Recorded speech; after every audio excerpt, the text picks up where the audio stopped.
Gostaria de começar este debate por citar o óbvio. Há 2 milhões de créditos à habitação em Portugal. 93% destes contratos estão associados a uma taxa de juro variável. Ou seja, talvez os senhores deputados tenham interesse em saber que há 1.860.000 pessoas que olham com apreensão, muitas delas com medo, para a subida das taxas de juro. Falamos hoje para todas estas pessoas a quem o Governo diz que não há razões para preocupação e que devem esperar tranquilamente por um orçamento do Estado que ninguém conhece e que entrará em vigor num ano que há de vir. Confiem em nós. Pede o Governo que negou a inflação até não poder mais, para depois apresentar um pacotinho que, em vez de um apoio, é uma talhada no direito dos pensionistas. Confiem em nós, pedi ao Primeiro-Ministro no último debate parlamentar, enquanto tentava convencer os deputados nesta sala e o país que não havia, que não há um problema com créditos à habitação. Mas será que não há mesmo razões para preocupação? Em janeiro deste ano, a taxa de juro média dos novos créditos à habitação era de 0,8%.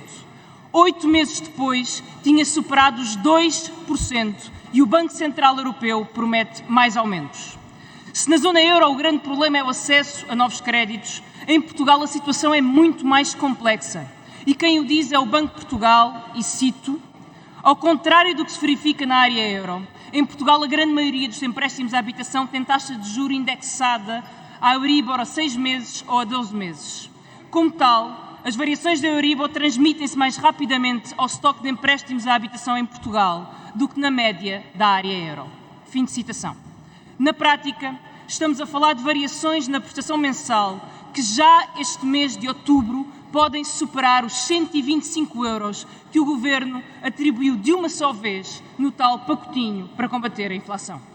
Diz-nos o Primeiro-Ministro que 90% dos contratos têm prestações inferiores a 472 euros mensais. E a pergunta que se impõe é: e quê? E então, Sr. Primeiro-Ministro? Até onde entende o Governo que os portugueses devem aguentar a subida combinada dos juros e dos preços dos bens essenciais, quando é o próprio Estado que nega atualizações salariais dignas? Até onde entende o Governo que o empobrecimento é razoável? Façamos contas. Um rendimento de 2.000 euros e uma prestação de 417 euros. Em outubro, essa prestação valerá mais 123 euros, sem contar com outros empréstimos que possa ter, sem contar com o aumento do preço da alimentação, da eletricidade, do gás, do combustível, sem contar com mais nada, o rendimento desta família acabou de cair 6% só em outubro. Pergunto ao Governo se este é o tipo de empobrecimento que entende ser razoável. E se o rendimento mensal for de 850 euros e a prestação de 417 euros? O mesmo aumento de 123 euros dita que neste mês 64% do rendimento é consumido pelo crédito à habitação. Pergunto ao Governo se este é o tipo de empobrecimento que é aceitável. Mas vejamos um empréstimo ainda mais pequeno, uma prestação de 278 euros num rendimento de 850. Já em outubro, a prestação será 82 euros mais cara e esta pessoa, esta família, acaba de ver o rendimento disponível cair 10%. É razoável? Se a lógica dos números não convence o Governo, passemos à realidade dos factos. Entre janeiro e setembro, antes ainda dos maiores aumentos da taxa de juro, 20 mil famílias já tinham pedido ajuda à DECO. É a prestação da casa que está a aumentar o risco de incumprimento, diz a DECO, e acrescenta que começam a chegar pedidos de ajuda de famílias com rendimentos mais elevados, com taxas de esforço que chegam aos 70%, quando o aconselhável são 35%. Senhoras deputadas, senhores deputados, constatar que a subida dos juros, que ainda agora começou, já está a fazer moça nos salários fustigados pela inflação, não é alarmismo, é a nossa responsabilidade. Está em curso um processo de empobrecimento acelerado e tudo o que o Governo tem para dizer a quem vê a pobreza a aproximar-se ou a quem vê até mesmo o despejo atrás da porta é que espere pelo orçamento do Estado. Pois eu desafio o Sr. Primeiro-Ministro, ou qualquer membro do Governo aqui presente, a passar por um balcão da Caixa ou por um balcão do PCP e explicar que este mês o salário não vai chegar para a prestação. Vão ao balcão da Caixa explicar que no próximo mês o salário não vai chegar para a prestação. Vão explicar até que no mês seguinte, que é dezembro, o salário não vai chegar para a prestação. Mas que em janeiro, talvez, a maioria absoluta prepare um orçamento do Estado que vai resolver todos os problemas. Experimentem utilizar este argumento num balcão do BCP ou da Caixa e talvez tenham a ideia da aflição que as pessoas vivem em Portugal com o aumento dos juros dos créditos à habitação. A habitação é um drama no nosso país. Não esquecemos quem não consegue sequer comprar casa e enfrenta o mercado de arrendamento selvático. Mas hoje falamos para os quase 2 milhões de pessoas que têm um crédito à habitação e que só querem segurança. Não é exigir muito. Segurança de saber que o salário chega ao final do mês. Segurança de saber que se está protegido da indignidade maior que é perder a casa onde se vive. Senhoras e senhores deputados, cada um dos diplomas que hoje apresentamos carrega uma proposta concreta, execuível e justa para proteger as pessoas do aumento dos juros bancários. Em primeiro lugar, propomos a dação em pagamento para que se extinga toda a dívida bancária caso o devedor queira entregar a casa ao banco.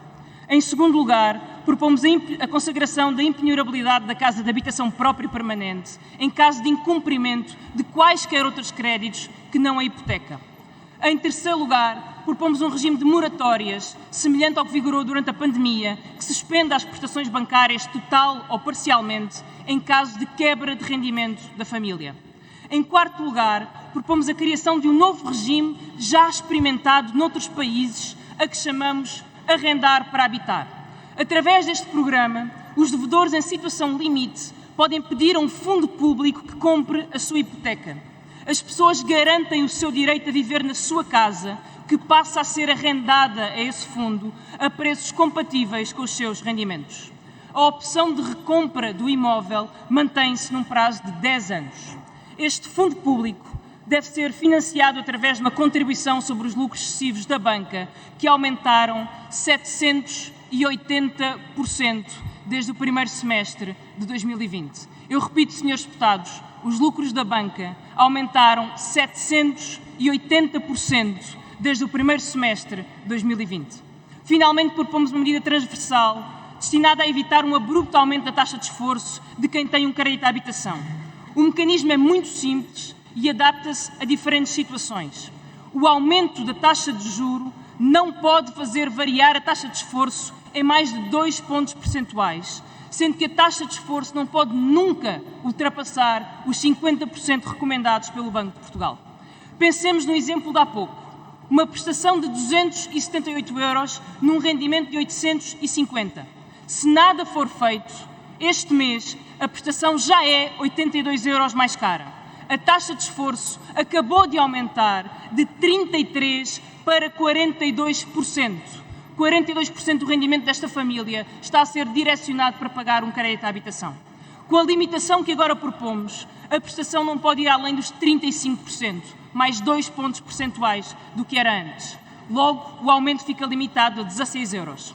Para atingir este resultado, cabe aos bancos negociar os spreads e outras condições contratuais. Senhoras e senhores deputados, as pessoas merecem que a política seja sobre soluções e não um show-off histriónico sobre a espuma dos dias. Não trazemos a debate meras intenções e não nos perdemos em polémicas fúteis sobre a hierarquia dos membros do governo aqui presentes. Registamos que tanto PSD como PS se apresentam a este debate sem propostas próprias.